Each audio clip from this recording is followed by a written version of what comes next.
આપણે યુદ્ધની આટલી બધી ચર્ચાઓ કરી, એમાં આપણે ઈરાન ક્યાં નબળું પડ્યું, ઇઝરાયલ અને અમેરિકા ક્યાં મજબૂત હતા, એ બધી જ વાત કરી. પણ આજે અમેરિકા અને ઇઝરાયલની સ્થિતિ જોઈએ તો આટલા બધા શક્તિશાળી દેશ છતાં પણ એમની સાથે કોઈ નથી આવી રહ્યું. અને જે નિવેદન હમણાં પણ આવ્યું, એટલે મેલોનીએ અત્યારે જે કહ્યું એ, કે પછી બીજા બધા દેશે સ્ટેન્ડ લઈને એવું કહ્યું કે અમે આ યુદ્ધમાં ભાગ નહીં આપીએ, તો સૌથી શક્તિશાળી દેશો અત્યારે હવે એકલા છે. બેન, એમાં એવું છે, ગુજરાતીમાં એક કહેવત છે હમ કે હાથના કર્યા હૈયે વાગે. હિન્દીમાં એને કહેવામાં આવે છે કે આ બેલ મુझे માર. તમે જેવું વાવ્યું હોય ને એવું લણો.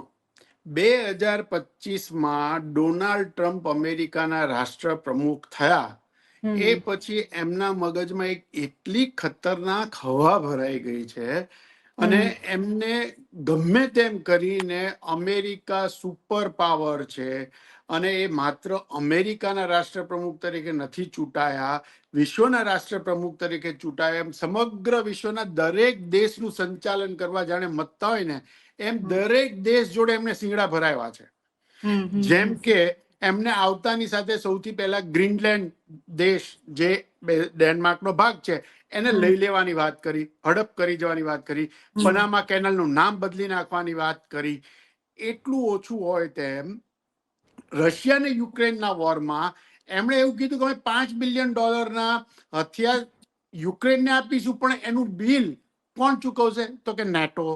ભાઈ, નેટો શું કામ ચૂકવે? ઠીક છે, નેટોને સીધી અસર થવાની છે, પણ કમાવ તમે, અને એનું બિલ ભરપાઈ બીજા કોઈ કરે.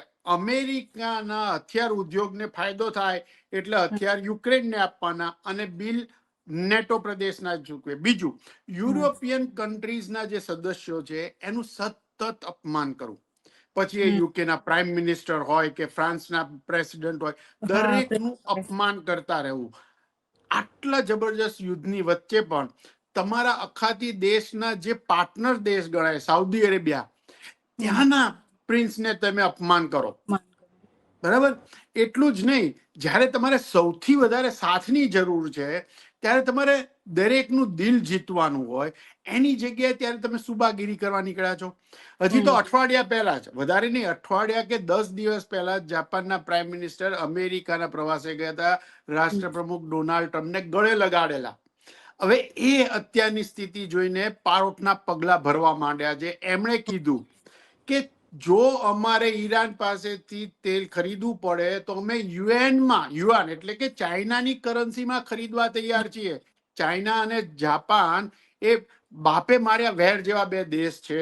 36 નો આંકડો છે, અને તેમ છતાંય આજે જાપાનના પ્રાઇમ મિનિસ્ટરનું આવું નિવેદન આવે છે.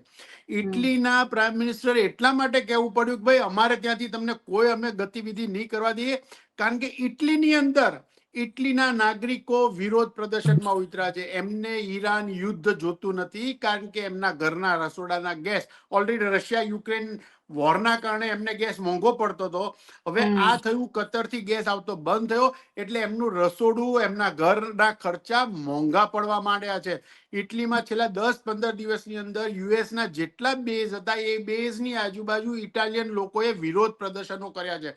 યુરોપના અનેક દેશમાં નાના મોટા વિરોધ પ્રદર્શન થયા છે. લોકોને આ યુદ્ધ જોતું નથી, કારણ કે આ યુદ્ધ કદાચ ઇઝરાયલ માટે બહુ અગત્યનું હશે, કારણ કે ઈરાનથી એને ડર છે, પણ લોકોના ઘરના દર મહિનાના ખર્ચા વધી રહ્યા છે, એ હવે લોકો સહન કરવા તૈયાર નથી. પરિણામે દરેક રાષ્ટ્રને ડોમેસ્ટિક પોલિટિક્સ, દરેક રાષ્ટ્રની આંતરિક જે રાજનીતિ છે, એને ફોર્સ કર્યું છે અમેરિકાથી છેડો પાડવા માટે. એવું નથી કે એ લોકો પોલિટિકલી એલાઇન નથી, પડદા પાછળ ઇન્ટેલિજન્સ શેરિંગ હજી બી ચાલે છે. યુકે ઇન્ટેલિજન્સ શેરિંગ કરે છે, ફ્રાન્સ ઇન્ટેલિજન્સ શેરિંગ કરે છે, બધા ઇન્ટેલિજન્સ શેરિંગ કરે છે, પણ ન તમારા હવાઈ જહાજો અમે રિફ્યુલ કરીશું, ન અમારી હવાઈ સ્પેસમાંથી તમારા કોઈ હવાઈ જહાજને ઉડવા દેશું. એટલે યુદ્ધ અગર લાંબુ કરવું હોય તો તમે રિફ્યુલિંગ ક્યાં કરવા જાઓ? કારણ કે ઓલરેડી અખાતી દેશોમાં તમે રિફ્યુલિંગ કરો છો, તો ઈરાનના સીધા ટાર્ગેટમાં આવો છો. એટલા માટે થઈને આ પરિસ્થિતિનું સર્જન થયું છે. અને એમાં પણ જે રીતે એને વેનેઝુએલા પર કર્યું, ત્યાંના રાષ્ટ્રપ્રમુખને ઉઠાવી લીધા, અને ઈરાન પર હુમલો કર્યો, પછી ક્યુબા જે એને ટાર્ગેટ કરવામાં આવતો, રશિયાએ 7 લાખ લીટર ક્રૂડ પહોંચાડીને બતાડી દીધું કે ભાઈ હવે તમે દુનિયાના જમાદાર નથી. અમેરિકાના નાક નીચે આવેલા ક્યુબામાં રશિયાથી 25 દિવસે 7 લાખ લીટર એને ક્રૂડ પહોંચાડીને બતાવી દીધું કે હવે તમે દુનિયાના જમાદાર નથી. આના માટે માત્ર ને માત્ર જો કોઈ જવાબદાર હોય તો અમેરિકા કે પેન્ટાગન કે CIA ની નીતિ નથી. રાષ્ટ્ર પ્રમુખ ડોનાલ્ડ ટ્રમ્પ, એની આજુબાજુની જે કોટરી કહેવાય, આ એમની નીતિઓના કારણે, અને ઇઝરાયલના રવાડે જે ચડ્યા, ખુદ MI6 ના અનેક મોટા મોટા ડાયરેક્ટર્સ, ભૂતપૂર્વ ડાયરેક્ટર, CIA ના ભૂતપૂર્વ ઘણા એજન્ટ્સો અને ડાયરેક્ટર કહી ચૂક્યા છે કે છેલ્લા 20-25 વર્ષથી નેતન્યાહુ જેટલા બી અમેરિકાના પ્રમુખ આવતા હતા એને ઈરાન સાથે યુદ્ધ કરવા માટે સમજાવતા હતા, દરેકે ના કીધેલી. આ ભાઈએ પણ ભૂતકાળમાં એની પહેલી ટર્મમાં ના કીધેલી. આ વખતે માની ગયા છે, કારણ કે હવે આવ્યા ત્યારથી એમનો એકમાત્ર એજન્ડા છે એમના અને એમની આજુબાજુ જે છે એમના વેપાર ધંધા વિશ્વમાં વધવા જોઈએ, અને આ વેપાર સિવાય આમાં બીજું કશું જ નતું, એટલે જ એની પીછેહટ થઈ રહી છે.